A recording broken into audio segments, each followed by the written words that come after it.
All right, guys, welcome. We have a very special episode today. We really appreciate everybody tuning in. I have my dear friend and business executor, Aaron Visco in New Jersey. Welcome to the show, Aaron. Hey, Greg, what's going on, man? Happy Friday. Thanks for having me. You got it, man. It is a nice Friday to be recording this. Yeah, dude. So Aaron is a top-selling realtor in New Jersey, investor, fitness buff, dad. He's into a lot of different things. And I really wanted to have Aaron on the podcast because he's such a dedicated and disciplined top agent that I think a lot of people are going to learn a lot from him. And I had the pleasure of working with him for a couple of years in our Jersey City location. And it was just phenomenal. And Aaron and I stay in touch. And he's just the man. So welcome to the show again, bro. Greg, yeah, thank you. Thanks for the intro. And you're my inspiration as well, man. So appreciate it back because you're doing big things and just all trying to improve. You got it, man. So look, let's jump into your background. I know you've been in the business for like 14, 15 years, but I would love to know what you did before, how you got to where you are today, and let's jump in. Yeah, absolutely, man. Started the business around 24, 25. That was 14 years ago. Wow. Before that, it was college, which was, a nice big party with some learning, but a degree in business management. And after I got out of college, I had really no idea what I wanted to do. I knew kind of like I want to wear a suit for some reason. I always thought like, I want to dress up nice and wear a suit. So I got into a little construction. I bartended for a while, and I almost jumped into personal training, and I sold cars for a little bit. I was horrible at selling cars. What kind of cars did you sell? I was a GM, and then they moved me over to Subaru. And the thing about selling Subarus is the customers know way more than you do about the Subaru. Yeah, you got some fanatics. So they would come in and I'm like, what? Okay, and then I didn't sell anything. I was like, I gotta try something else. And then you stumbled into real estate? Yeah, I stumbled into real estate. Pretty much right when I was making the decision, like, okay, I got to figure out what I would do with my life. I also tried to open like a cleaning company, but I was like really dirty. You know what I mean? Like I was like, so it's just the values weren't there. It didn't align. I was a young kid, I think I tried a cleaning company. I don't know. I've done everything, but I think I did something like that. That's awesome. The room was a mess. I'm like, what was I thinking? But it was like I hired some girl, but I didn't. We had a couple clients, but it didn't work out too well. Okay. But man. And at the time, I was just about to pull the trigger on personal training. I picked up the book Rich Dad Poor Dad. Which I'm sure you've read. Very similar to what got me lit on fire. Yeah, man. And that book, it was really a turning point for me at that time. In Kiyosaki's notes of like what really hit me was 3 ways to become wealthy. And I knew I wanted to like abundance in my life. It was own stocks, own real estate, and be your own boss. There you go. I was like, all right, well, real estate's 2 out of 3. You can learn to manage yourself and learn how to invest in real estate. So I was like, let's give that a try. Okay. Yeah. So you went right in. Yeah. That was it. Now, let's see, 14 years ago. So that was 2009, right? So yeah, 9 or 10? 10. Mm-hmm. All right. So you got it. Yeah, that was the first year I bought my first property. So I remember what that was like. But what was it like from your optics? What was the market like? What was the vibe like as a new agent? Bring us back to that day or that year. Going into real estate, it's like you have all this gusto and all this enthusiasm. And you're like, the commission checks are big and da. And my first year, I made $8,000. Wow. Okay. First entire calendar year. And I ebbed and flowed. I went back, I bartended a little bit. I remember, you worked so hard in your first deal, that first check, and then all the fees and this and that. And it was like the client's mad at you afterwards. Like it didn't go smoothly. And then you remember you got to pay taxes too. Yeah, and then you already spent all the money on the credit cards, and like, oh man, this isn't good. And then I remember I was with Weicker Realtors at the time, and if you don't, they start you at like a split or whatever, and then if you didn't do a certain amount of volume, I remember they gave me a decrease. I'm like, what? I feel like you need to do more. I'm like, yeah, I do need to do more. But man, it was an interesting market, but I didn't know the difference in the sense that I think average days on market was like 9 to 10 months. There was a lot of inventory. Oh my God. Can you imagine that now? Yeah. Yeah. A little different, right? Versus like 21, 30 days or whatnot. But it was a different market. You did a lot of waiting for business. I didn't know what to do, right? Knowing like the training was a little bit sparse. So just sat at the front desk. You sat at some open houses, Uh-huh. right? Maybe if a friend, my first deal was like a neighbor, his sister wanted to buy something. I was like, okay, let's do this. You got a prospect, man. That's it. Yeah. So that was it. It was a lot of waiting around and questioning life, like if this was the right decision or. So it started with enthusiasm, and then as the first year, like the reality set in. Yeah.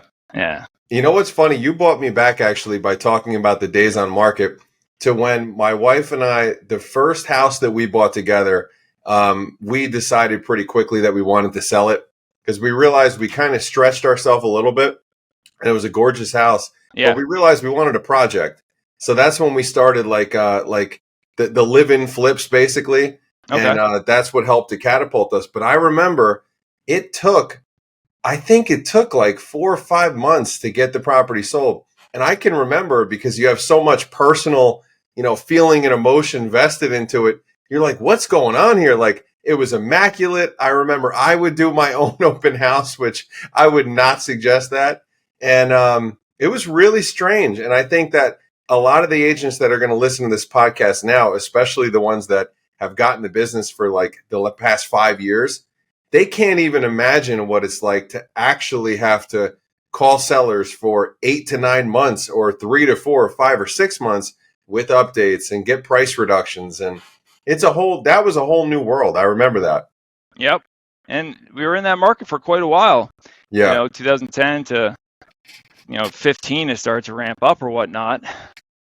The average days on market, and for me, I was an introvert as well, still am, but a forced extrovert. So I learned how to be extroverted through real estate. So it's just like the alignment in terms of like the business, and you have to talk to people to get deals. It was a tough learning curve, long time. Now I want to dig into that a little bit. So you're an introvert by nature, and I know a lot of people that are introverts that are wildly successful, and you're obviously successful. You're disciplined, you're on the phone, you're hitting your calls. What did it take for you to realize at the point in your business in the beginning that you had to adopt that or you were going to have a problem?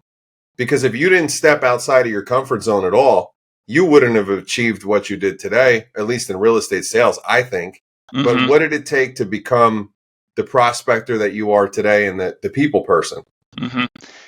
Yeah, great question. I mean, it was pretty much either figure something out or get out of the business, which I thought about. You're like me, man. That's why we get along so well. You're right to the point. I love it. Yeah, and I thought about getting out of the business, man, many times. I did. I started first year. I was like, oh, let me go back and do some painting for a little bit. Like, I almost did too, but go ahead, and then I'll tell you my story. Yeah, and then every time I was sitting on the construction site or whatever, I'm thinking like, oh man, I could just getting paid like whatever, $15 an hour. I'm like, just do one deal and be good for whatever. So I go back and try it again, and then so still not getting it right. Still not figuring it out. But what actually made me realize that I needed to become extroverted was realizing what you need to do to be successful in the business. Mm-hmm. And I think I went to like a Mike Ferry event in like 2015, or someone came to our office to tell us about, and then it was like the light bulb moment, which I know a lot of agents probably have experienced. Same thing happened to me. Yeah. How'd it go down for you? I actually went to an event.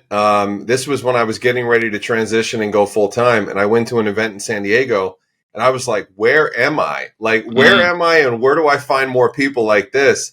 And from there on, it was just like same thing, like you said in the beginning. You like to wear a suit. I don't have my suit attire on today, but that's okay.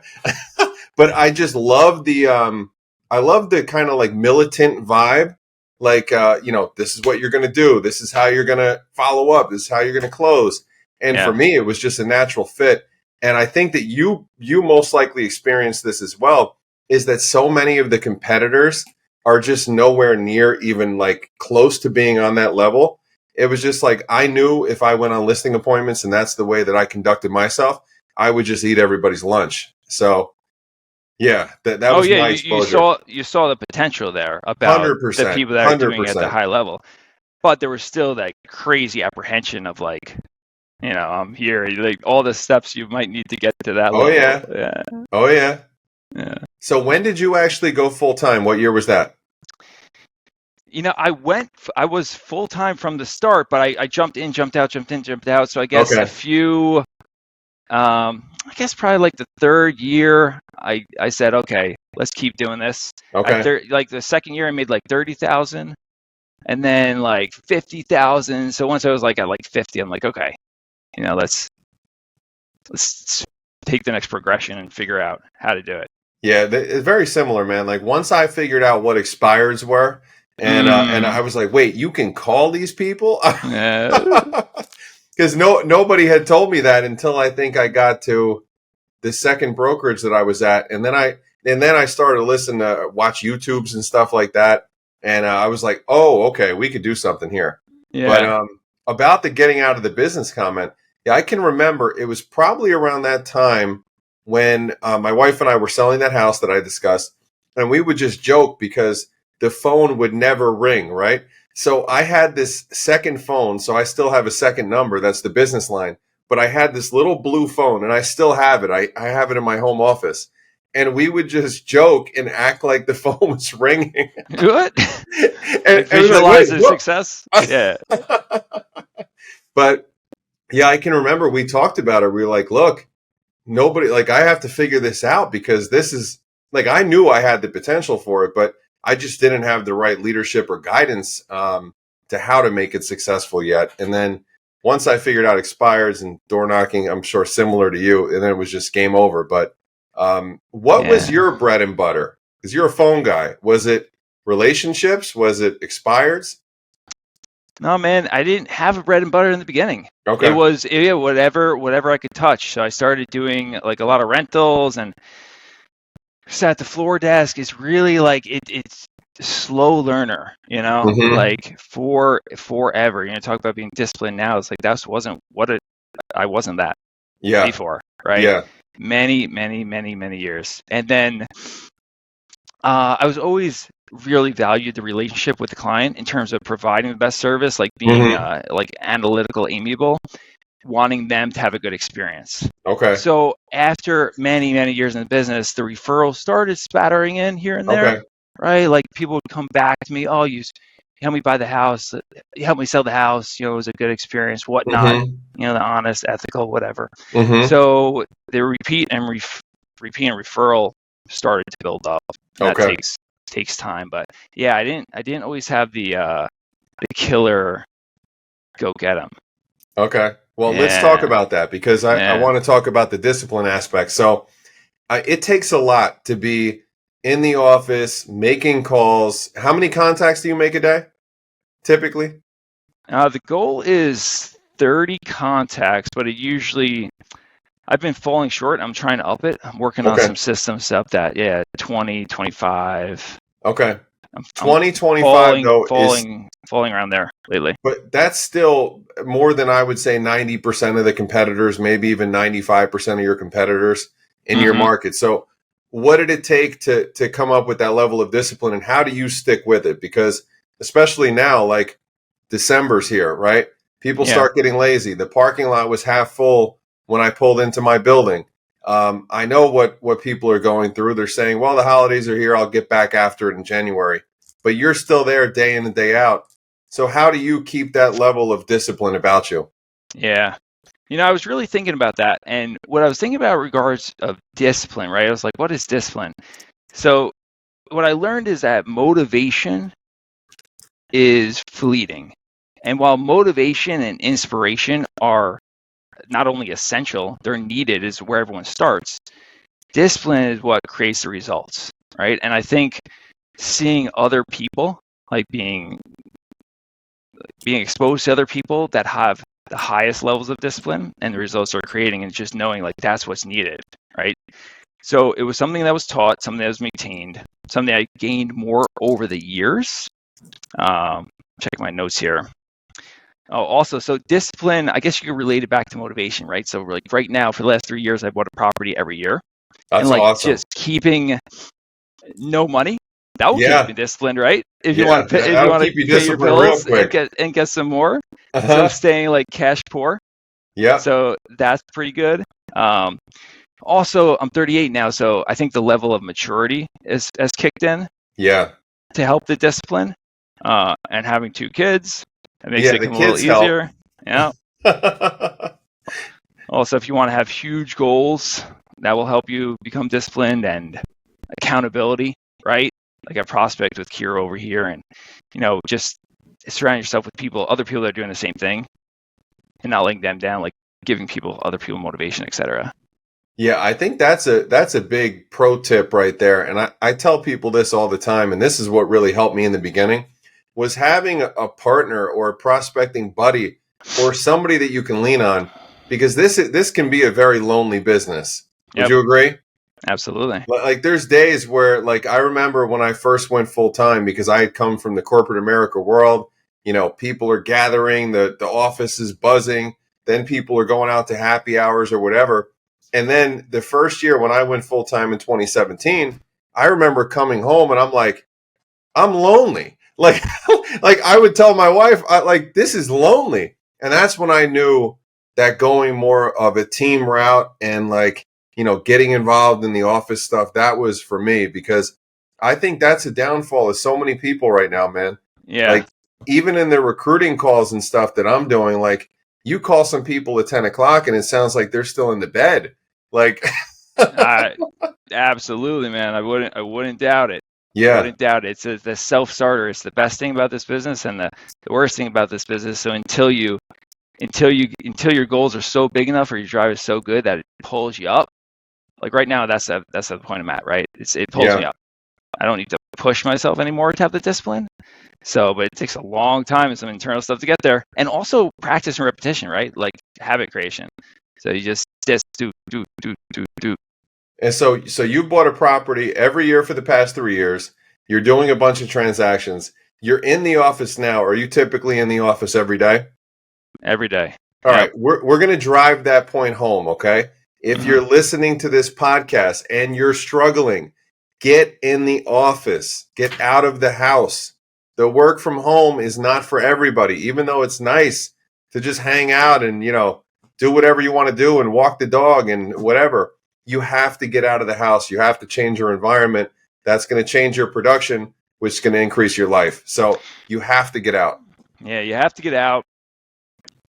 Like, I mean, maybe, like I have to get out anyway, right? Because I have to get out. try to work from home. So we work out in the morning, 5:30 to 6:30, script practice, role play, hit the numbers, and then just being dressed and ready to go on an appointment. Because if you're sitting in your pajamas and someone calls you and like, oh, set an appointment, you're like, do I want to get out and get ready and get going, right? Yeah, I know.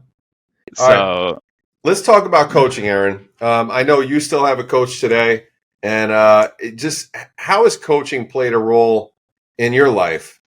And have you had a coach since the beginning, or?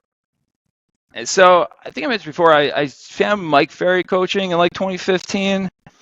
So that really, I really felt an alignment with that. So Okay. I think maybe maybe I bought into it like 2017. I remember the first year of coaching, they charged like $1,000 a month, right? Oh yeah.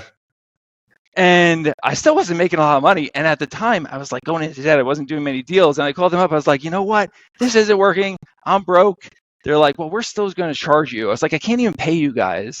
I was still like, wasn't even making money at that point. You know what I mean? Because I still like had other debts and stuff. Oh, But I've been there, done that. yeah, so I got out of coaching. And then like 2 years later, I started working with Kira from our office, and then we got back into coaching. We did like coaching together, or I tried to like again by myself, and then I did it with him. And so I've had multiple coaches throughout the Mike Ferry process, and I stepped away from the coaching, and Okay. I've got back into the coaching. Okay. But throughout that whole time, Greg, and even now, what I've realized is you don't know what you don't know. 100%. So there's other people that are doing it better. Tony Robbins says, constant, never-ending improvement. Yep. You need to get better, but you need to want to get better. So there's many years in coaching. Like if I look back through my coaching book, And if I did everything the coach said, I would have been a multi-millionaire the first year, right? But Yeah. it's like they tell you to do everything, you don't do it. So it's like you Yeah. need to be coachable or be ready to be coachable at the same time. It Yeah. took me a lot of years to figure that out also. That's a great point. And I think a point also to drive home is about not resisting. So Yeah. what I did with a lot of stuff is I resisted, right? Like I didn't resist the prospecting. Like my rule was unless I made a certain number of contacts a day, I wasn't going home. So there was no choice but to hit the calls. Like I remember That's discipline, man. Yeah, that's good. Thatch Newen, I think he used to get dropped off in a different neighborhood and he couldn't go home until he hit 100 doors because he had no car to get home. Come pick me up, right? Like I'm done, please. Exactly. But I think it's a great thing to kind of remember because like especially with the podcasting, right? Shaddy told me for I think 2 years, launch the podcast, launch the podcast, launch the podcast. And I kept saying, I will. And now that I've done it and I've gotten to connect with so many awesome people and, you know, it's a content creator and it's a way to give back to people. It's like I should have done this when he told me. So if you're resisting out there, whatever it is, maybe it's you're not prospecting or you're not going into the office or your social media sucks. Like just give in. Yeah, what I learned is we are the obstacle to our own evolution. 100%. Right? There's no one else. Like the path is clear. There, we know the way. It's like the only one that's stopping it is us. Like get out of your way. 100%. Let's talk about this market. So you're an OG, right? You've been in it for a while. Yeah. We got through 2023 here, which got a little weird. And now we're going into a new market, which I personally think, I know a lot of people feel like the sky's falling. It seems like every indicator is going to push us to lower interest rates in 2024. Mm-hmm. How are you preparing and what does your pipeline look like for 2024? And is there anything that you're going to do different heading into a new chapter here? Mm-hmm. Yeah, I think your analysis is right in terms. I mean, no one really knows, right? Yeah, I mean, of course. If we knew, I have long hair at the top of a mountain, right? You'd be coming to see me. Amen. I'd be like, I'll tell you the way, right? So we don't really know, but that's what it seems like. Yeah, I mean, what I'm doing to prepare, to answer specifically, is skill development, right? I am like bought in right now on skill development, and I was never actually excited about skill development. It took me many years to be like, I want to learn how to be a better salesperson, right? So I'm going all in on that, seeking out not only a coach but the best coach. So yes. Like changing coaches. Yep. Training programs. I'm booked for Date with Destiny next year. Oh, that's awesome. Yeah, so I'm pumped about that. Doubling down on reading, right? Sucking them down through Audible books, etc. Role-playing masterminds. And then for me personally, you're already there, but the next logical step for me is just an expansion with systems and support to provide better service and to get out of the single agent mindset to break that plateau barrier. Yeah, and it seems like, I mean, the theme that you said in recap, it's all self and personal development mostly, like to get to the next level. Well, that's my favorite thing about the real estate business is like you cannot become a super successful real estate agent without becoming a better person in all aspects. Mm-hmm. Right? I don't know how many other industries there are where you actually need to improve like yourself in all areas to reach the highest heights. Probably a lot of them, but definitely true in real estate. Yeah, and it goes back to the be, do, have theory, right? Like you're not going to have or you're not going to do until you be, and it has to go in that order. And that it's still something that I'm trying to wrap my head around. But I've listened to some really incredible podcasts about be, do, have, specifically Myron Golden, and the dude is just outstanding. If you've never listened to him, no, I haven't heard him, but I'll send that to you. The vein of be, do, have. Sometimes I think like before I make decisions. Lately, I've been thinking about this. I'm like, when I'm debating to do something or not to do something, I think of it in a frame of like, okay, well, if I want to be the person that makes $600,000 next year and does 60 deals, what would he do? Yeah, right? And then make that decision. And then it's So just hopscotch from yeah, there. so It's turn just into that. it's different levels. It's then it's becoming more of a leader, and Mm-hmm. expanding your leadership skill set. And that's how people build an army. And I mean, you're definitely on your way to building an army. So even though it may not feel like it at times, I'm sure, but you're on your way. Yeah. All right, let's talk about the wealth building, man. So you bought 3 properties in 3 years. Where are you looking to take that from here? And what's your focus? Is it mainly flips? Is it rentals? Is it long-term passive income? Like, what's Mm-hmm. your deal? Yeah, my goal is to build a portfolio and I'm still getting more clear on that. But right now, the initial the goal is say $250,000 passive, like Nice, yeah, through the properties paid off. So that'd be nice. Kind of like 300,000, like replacing my current income or whatnot, yeah, right? And the way I think you got Gene Rivers on your podcast yes. He at was some phenomenal. point. So I saw him back a bunch of years ago at the KW office, Oh yeah, and he was talking about a 10-year acquisition phase and a 10-year pay down phase. yes. Right. So acquire. So that's the goal right now, is to acquire. And then once I get to the certain number, that once they're all paid off, it will be the income in which I would like. Mm-hmm. Then the pay down phase starts, Love it. and then pay them all off. And yeah. And then in the interim, right, if there's a flip opportunity, absolutely. Right. If it's not the one that you want to hold, or if the funds aren't there for the hold. Yeah, I know we've talked about this before, but I think this is Yeah. the biggest opportunity that agents have coming in this year, is becoming more of a hybrid agent and focusing on the off-market deal acquisition, and whatever you can't buy off-market, list it retail. But there's so much money and opportunity coming in this, especially since so many people just got out of the business. And I think it's going to get easier. I know it sounds crazy to some people, but I think a lot of it's going to get easier, Yeah. especially with systems. But you have to have systems, and you have to have someone that can implement the systems, because you can't do everything. Yeah, and then you're always thinking of new ideas to do. You're like, I want to do this, I want to do this, but so you take you away from the actual things that day to day are gonna make you money and do the right thing and service client. But regarding like the off market opportunities or whatnot, that was a big shift of mine a couple of years back in terms of, so it's like, you could buy the property, why not, right? You go to a listing Exactly. appointment, like, Mr. Seller, I would like to make you an offer, as long as you disclose, like, what we think here are some of the comps, but I'm willing to pay this. If you want to list it, we can list at that.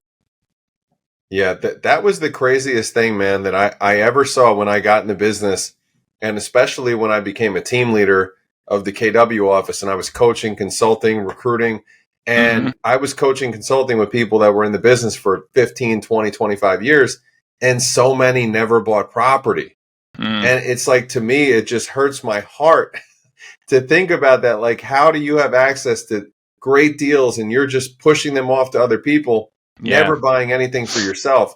And think about you. So you bought one for the past 3 years. Scale that out for the next 7 years.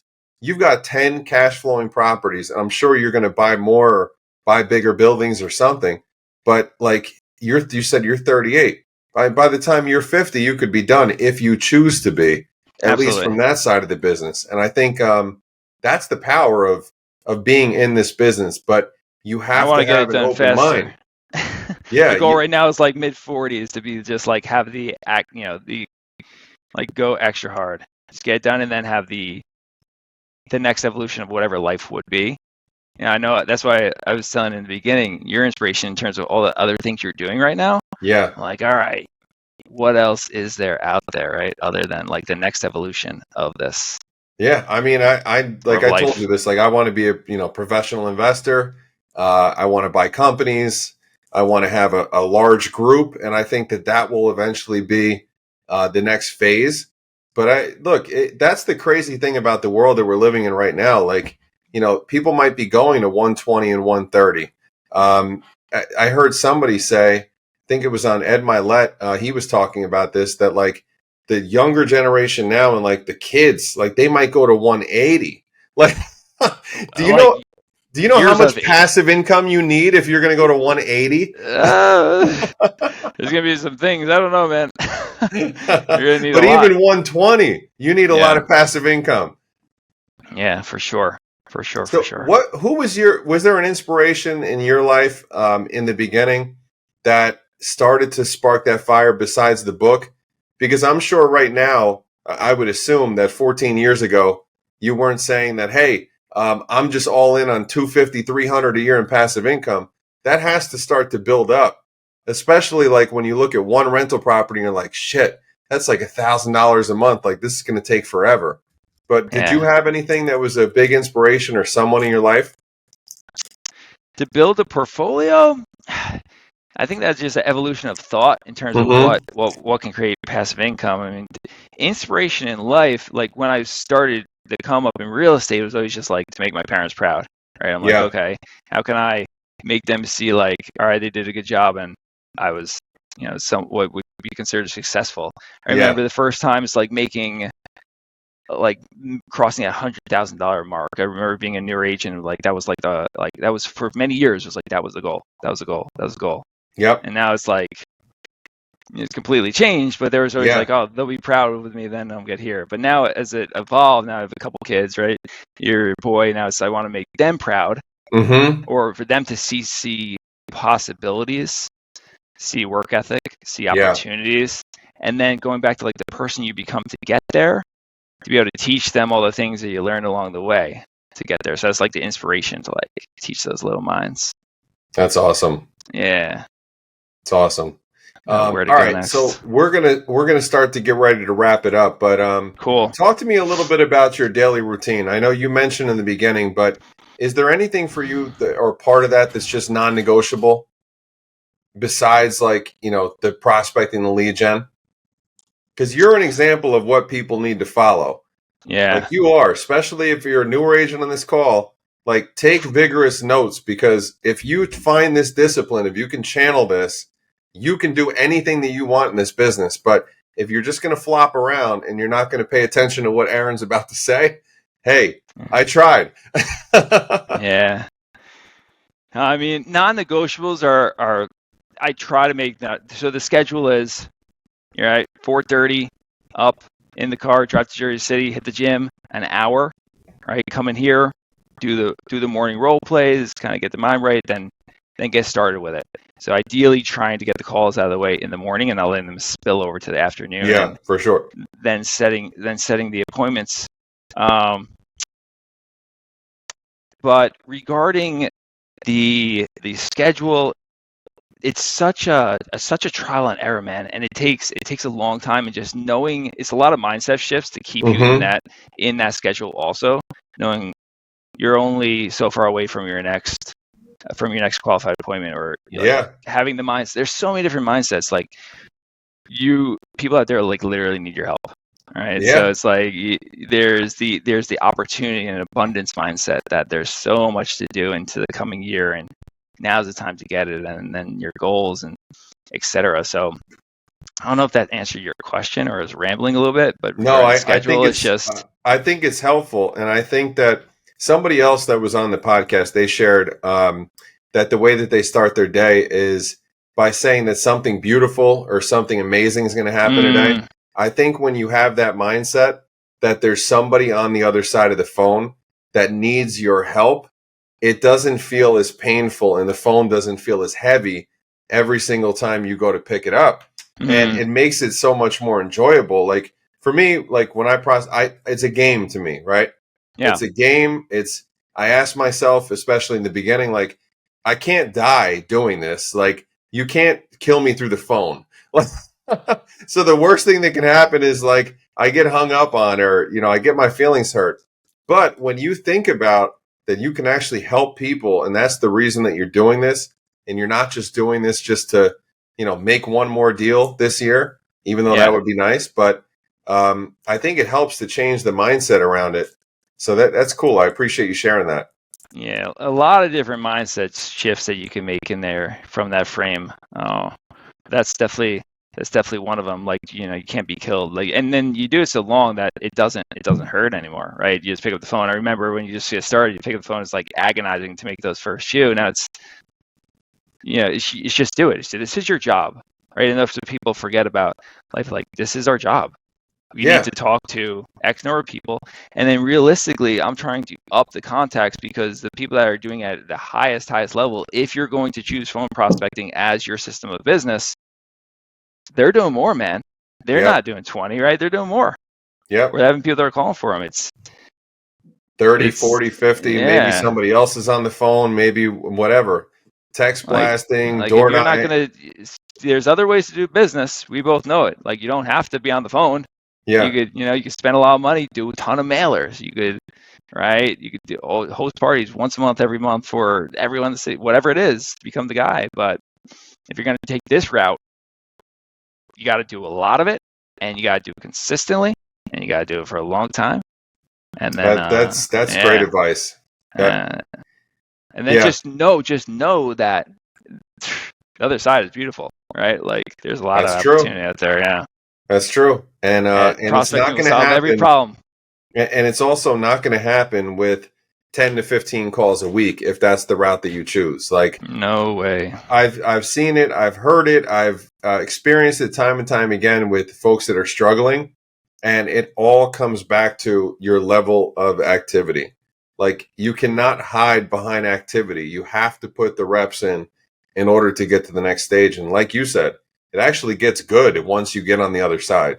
Well, because prospecting becomes fun too once you work on your skill set. Once you're like, all right, let me try this new line. Let me see if I can communicate with this person better, more effectively. Yeah. Right. Have them understand, or have like a better conversation with them. So that's the fun part about it too. Awesome. Yeah. All right, let's get ready to put a bow on it. So cool. I know you're a big reader, and we've shared some book recommendations back and forth. So what are you reading right now, and what's a book that's had, besides Rich Dad Poor Dad, you can't use that one, but what's a book that's had the biggest impact on you throughout your career or throughout your life? Yeah. I mean, there's so many. The biggest impact, I mean, you go through phases in terms of which one, but what I'm reading right now, like this year, my favorite ones, I really like The Power of Unwavering Focus. It's by this guy, one name, Dandapani. He was a monk, lived in a monastery for like 10 years, and then I haven't heard of that. And he came out, and he's like, let me teach people, and through entrepreneurship. So that was really good. I really, really like The Wealthy Gardener. Have you read that one? No, I have not. Yeah, it's a story in the vein of real estate about investing, but it's about life. It's about the reality of life and leading a great life, and all through the vein of gardening, right? So it's like, interesting. The garden, you just need to do it, right? It just needs to keep it up. No one's going to do it for you. You have to enjoy the work for the work. Like, we all need to do it. Just got to keep moving forward. The Magic of Thinking Big. And then recently, I have that one behind me. Yeah. Have you read U Squared? No. If you ask me what the most impactful one, Kira shared this one with me a couple months ago. It's a short one, but it's about quantum leaps, right? And pretty much what it is most people think the progression to the next step is the next step, but in some areas of your life, you can go from here to here. Like, that is the next step. Interesting. And I was like, and then it kind of goes into the mindset of going from here to here, and I was just like, oh my God, it's just like eye-opening. Yeah. I have an Audible credit, so I think I'm going to download that one once we get off the call. I don't think it's on Audible. I think it's hard copy only. All right, I'll order it. Yeah, let me know what you think. Awesome. All right, brother. I really appreciate you taking the time today to be on the call. Just man. For all of the listeners, get some referrals going. What areas do you service, and how can everybody reach out to you? Yeah, all of northern New Jersey, Hudson, Garden State, and all of northern New Jersey, Aaron Visco. Awesome. Yeah. You want to give them an email or somewhere to reach out to you? Or just hit you on social? My first and last name at Gmail. And then it's 201-232-6493 to call me direct. There you go. Thanks for having me on, man. Love it, man. Thank you so much. You have a great day. You too, Till Greg. next time, guys.